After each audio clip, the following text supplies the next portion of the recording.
మీ business ఏదైనా మీ ఊర్లో promotion చేయాలంటే అది సుమన్ టీవీతోనే సాధ్యం. ఇప్పుడే సంప్రదించండి.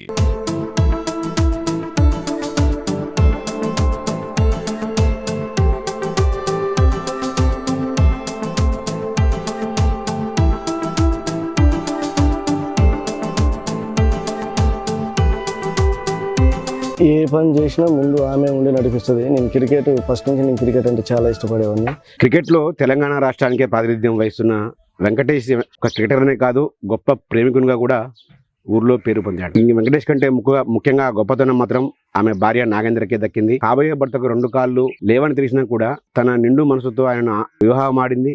ఆయనకు ఒక జీవితాన్ని అయితే ప్రసాదించింది. ప్రస్తుతం వాళ్ళ ఇద్దరి జంటకు కూడా 2 పిల్లలు ఉన్నారు. కానీ మొత్తం కూడా ఏదైతే కుటుంబం మొత్తం కూడా నాగేంద్ర కష్టార్జితం మీద నడుస్తూ ఉంది. సో వాళ్ళ ప్రేమ ఎలా మొదలైంది, అదేవిధంగా వాళ్ళ కుటుంబంలో ప్రస్తుతం వాళ్ళ ఆర్థిక పరిస్థితి ఏంటి, మిగతా వివరాన్ని కూడా తెలుసుకుందాం. చెప్పండి, అసలు వెంకటేష్ కాళ్ళు పోయాయి 2008లో. దాని తర్వాత ఏం చేసావు అసలు నువ్వు? దాని తర్వాత మామూలుగా యాక్సిడెంట్ అయినప్పుడు తాతయ్య గారు అని ఎమ్మెల్యే గారు ఉండేది. ఆయన కాడికి పోయి కాంట్రాక్ట్ని పిలిపించి మాట్లాడితే ఆయన 50,000 ఇస్తా, 25,000 ఇస్తా అంటే మా కొద్దులే మేము లేబర్ కోర్టుకి వేసుకుంటామని నా కాంచి తీసుకుని పెద్ద మనుషులు మాట్లాడడం వల్ల లేబర్ కొట్టితే 1,80,000 వచ్చింది. అప్పుడు మా తమ్ముడు ఉండేవాడు, మా అల్లుడు ఉండేవాడు నా చేతి కింద ఏదైనా చేయడానికి. అయితే ఆ టైంలో ఇక చేసే పరిస్థితి ఏం లేక కిరాణా షాప్ పెట్టుకొని డిగ్రీ కంప్లీట్ చేద్దాం అనుకున్నా. కిరాణా షాప్ పెట్టుకున్న ఆ డబ్బులు పెట్టి కిరాణా షాప్ పెట్టిన తర్వాత ఇటు చదవడానికి పోవడానికి లేక కోట్లోకి వెళ్ళక అంత ఆర్థికంగా ఇబ్బంది అయింది. తర్వాత మా మిస్సెస్ని లవ్ చేసి పెళ్లి చేసుకోవడం జరిగింది. తర్వాత ఇక అన్నిటికీ ఆమె చూసుకుంటుంది.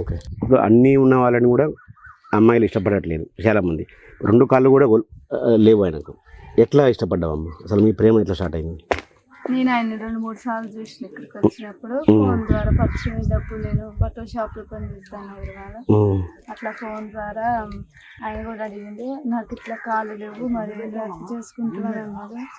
ఇంకా నేను కూడా ప్రేమించిన, ఇష్టపడి వదిలిపెట్టడం మంచిది కాదుగా అని ఇక ఆయన కాడికి వచ్చి మా అమ్మ వాళ్ళు అప్పుడు ఇష్టపడలేదు, వద్దన్నారు, కేసు పెట్టి అది చేసి తీసుకుపోయారు. అయినా మళ్ళీ ఇల్లు వచ్చేసింది. నేను ఇక్కడికి ఆయనతోనే ఉంటున్నా. ఆయనకు 2 కాళ్ళు లేవు, ఏ పని చేయలేడు. ఆయన ఓన్లీ క్రికెట్ మీద దృష్టి పెట్టండి. కుటుంబం ఎట్లా ఆర్థికంగా ఎటువంటి ఇబ్బందులు ఉన్నాయి? కుటుంబం ఎలా తీస్తున్నాను? చాలా ఇబ్బందులు ఉన్నాయి. నేను పనికి పోతా, నాకు కూడా హెల్త్ పరంగా మంచిగా ఉండదు, చాలా ఇబ్బందిగా ఇవిక్కుంటా కాబట్టి కొంచెం హెల్త్ పరంగా అన్నీ వస్తాయి. ఇంకా అయినా కూడా నేను రోజు పనికి వెళ్తే 300 వస్తాయి. వాటితోనే సర్దుకుంటున్నాను. కానీ కొంచెం ఎట్లయినా ఆర్థిక విషయంలో సహాయం చేయాలి. చాలా ఇబ్బందిగా ఉంది.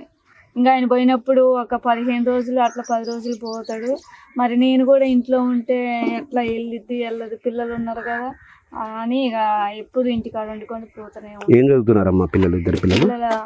బుజ్జి 7th అయిపోతుంది, ఇప్పుడు చిన్నోడు 5th అయిపోయింది. హాస్టల్ బుజ్జి వచ్చింది. అబ్బాయి కూడా గవర్నమెంట్ సీట్ వచ్చింది. ఇప్పుడు ఆయన క్రికెట్కి పోవాలంటే ఎంతో ఆయన జేబులో అయితే ఎంతో అమౌంట్ పెట్టాలి. ఇంట్లో పనికి తీసుకొని పోతాడు. ఇంకా ఆయన తీసుకొని పోయినప్పుడు మేము కూడా ఎట్లయినా వెళ్ళాలని నేను పనికి పోయి ఖర్చులు ఎలా తీసుకుంటా.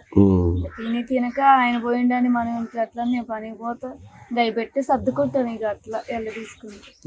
వెంకటేష్ కనుక తన జీవిత లక్ష్యము దేశం ఇండియా తరపున క్రికెట్ ఆడడమే లక్ష్యంగా చెప్పుకుంటున్నాడు. ఇది దివ్యాంగుల వీల్చైర్ క్రికెట్ అసోసియేషన్ సంబంధించి. అయితే ఆయన లక్ష్యం చేయడానికి నువ్వు సపోర్ట్ ఏ విధంగా ఉంది భవిష్యత్తులో? ఇంకా ఆయనకి అలా ఇష్టపడ్డాడు, ఆయన పోవాలనుకున్నాడు. ఆయన ఇష్టాన్ని మనం కాదన్నాము. ఇక పోవాలనుకుంది కాబట్టి నేను కూడా పోవని చెప్పిన. ఆయన గోల్ అది, ఇంకా ఆయన రీచ్ అవ్వాలని నేను కూడా కోరుతున్నాను. ఇప్పుడు ఆర్థికంగా ఎట్లా అమ్మ? మరి ఆర్థిక విషయంలో ఇంకా వాళ్ళు ఖర్చులు పెట్టుకుంటే బాగుంటది. కానీ ఇప్పటి వరకైతే మా ఖర్చులే చాలా పెట్టుకుని ఇంట్లో కూడా తీసుకుపోయేది. ఇంకా వాళ్ళు పెట్టుకుంటే బాగుంటుంది అని అనుకుంటున్నాను. ఓకే, వెరీ గుడ్ అమ్మా. నీలాంటి యువతులు చాలా మంది కూడా ఆదర్శంగా నిలుస్తారు. సో వెంకటేష్, చెప్పండి, నీ భార్య సపోర్ట్ ఎలా ఉంటుంది మీ వైవాహిక జీవితంలో? ఏ పని చేసినా ముందు ఆమె ఉండి నడిపిస్తుంది. నేను క్రికెట్ ఫస్ట్ నుంచి నేను క్రికెట్ అంటే చాలా ఇష్టపడేవాడిని. నీ క్రికెట్ని నేను ఎందుకు కాదనాలని, నీ గోలు ఇప్పటికైనా కాలు లేకపోయినా నువ్వు దివ్యంగా తీర్చే క్రికెట్ మీద ఆడుతున్నావు కాబట్టి దాన్ని రీచ్గా నీ గోల్ ఏదైతే ఉందో అది రీచ్ అయ్యి రా అని చెప్తుంది ప్రతిసారి. ఆమె పని చేసిన డబ్బులలోనే కొన్ని ఇచ్చి పంపిస్తుంది అన్నమాట. ఓకే, మొత్తంగా చూసుకుంటే ఇప్పుడు ఏం కావాలి మీకు కుటుంబానికి? ఆర్థికంగా చాలా ఇబ్బంది అవుతుంది. ఎవరైనా దాతలు ఉండి ముందుకు వచ్చి మాకు సాయం చేస్తే అంతో ఎంతో వాళ్ళకి పేరు ప్రత్యేకత తీసుకొస్తా. వాళ్ళ రుణం మర్చిపోకుండా, వాళ్ళని చిన్న చూపు చూడకుండా వాళ్ళని మంచిగా కొలుసుకుంటా.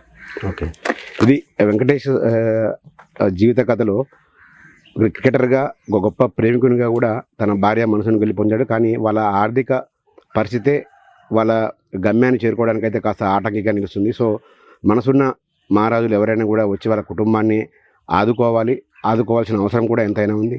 సో ఒక గొప్ప లక్ష్యం వైపు వెళ్తున్న వెంకటేష్ని అయితే వెన్నుతట్టి ప్రోత్సహించాల్సిన అవసరం సమాజంలోని ప్రతి ఒక్కరిపైన ఉంది.